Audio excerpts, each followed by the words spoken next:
Gostaria que o senhor falasse um pouco também da missão, né? Porque o projeto ele se instaurou no coração da família, ele cresceu e ele chegou a um trabalho lá no Vale do Jequitinhonha. Eu queria que o senhor falasse um pouco sobre essa missão do Projeto Deus Bom lá no Jequitinhonha. Vale do Jequitinhonha.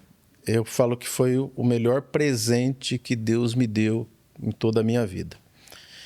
O ano era 2008 e um amigo, um irmão, faz tempo que eu não encontro, Alexandre Barbado, ele fundador do Expresso da Salvação na cidade de Ouro Fino, Minas Gerais. Ele veio para São Carlos e nos apresentou algumas imagens do Vale do Jequitinhonha e nos convidou para uma expedição. E no dia 8 de outubro de 2008, nós saímos de São Carlos rumo ao Vale do Jequitinhonha. E de lá eu não parei mais. De lá eu não parei mais. Eu contei até a 50ª expedição. Depois eu não contei mais, não. Parei de contar. Não que foi muito mais, mas com certeza umas 60 vezes desde outubro de 2008. Eu tive a oportunidade de ir com vocês lá no Vale, lá no ônibus João Batista, né? O Joãozão. Falem um pouquinho do João Batista. Foram muitas aventuras, né, nesse ônibus indo lá para o Vale do Jequitinhonha. O João Batista é um ônibus que não existe mais. Ele foi desmontado e vendido as peças, mas ele tem uma história muito grande. O João Batista, nós adquirimos ele do Ministério Torre Forte, em São Paulo, do apóstolo Cleiton Nantes, e ele veio do projeto explosivo de evangelismo.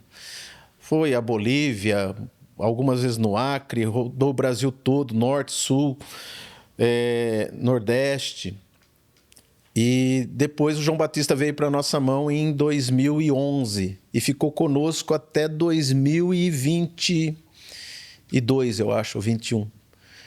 E também viajamos bastante. E aí nós mudamos, né? Ou batizamos ele de João Batista, exatamente porque naquela época o Vale do Jequitinhonha estava bem pobre, hoje não é mais, né? Até deixa eu abrir um parênteses aqui. O Vale do Jequitinhonha não é o Vale da Fome e da Miséria. Era isso que eu ia perguntar posteriormente. Não é. É de uma riqueza. É de uma riqueza não só cultural. O povo é lindo, o local é lindo, a terra produz, sim. Tá? O problema do Vale do Jequitinhonha, com certeza, são as políticas sociais. Com certeza. Precisa mudar o povo, mudar a cabeça do povo, mas não falta nada lá. Só que naquela época existia muita casa sem luz. Quando nós chegamos lá em 2008, só tinha a Oi lá e só orelhão. Celular, esquece.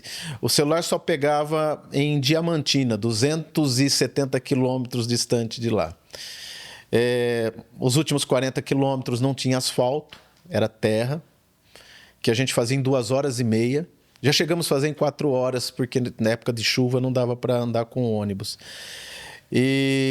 Então a gente falava que era um deserto ali. E como nós levávamos para os missionários Bíblias, como eu era até então nós fazíamos parte da Igreja da Graça, e a Igreja da Graça nos supria com literatura, muitos livros, a revista Show da Fé, Turminha da Graça, as histórias do Midinho. Midinho é uma bênção, que tem de criança que foi evangelizada através do Midinho, uma coisa impressionante. O meu filho fala para todo mundo, ele fala assim, meu primeiro seminário de teologia foi com o Midinho, né?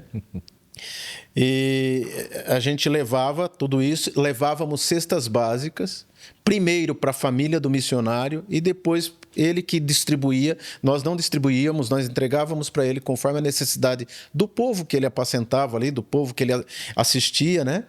E levávamos cesta básica, foram muitas e muitas toneladas. Bíblias, nós contamos até 5.000, depois nós paramos também de contar, não sei quanto que levamos de Bíblia, né? E a gente falava que era por isso que era o João Batista, um ônibus feio. Ele era muito feio, todo manchado, amassado, velho, mas ele era a voz do que clama no deserto. Ele levava muita esperança. Quando nós chegávamos no Vale do Jequitinhonha, a notícia corria. Falava assim, pastor Éder está aí com a equipe do Deus Bom. E alguns pastores diziam assim, está chegando coisa boa para nós. Tá? Isso eu falo glorificando a Deus, claro, né?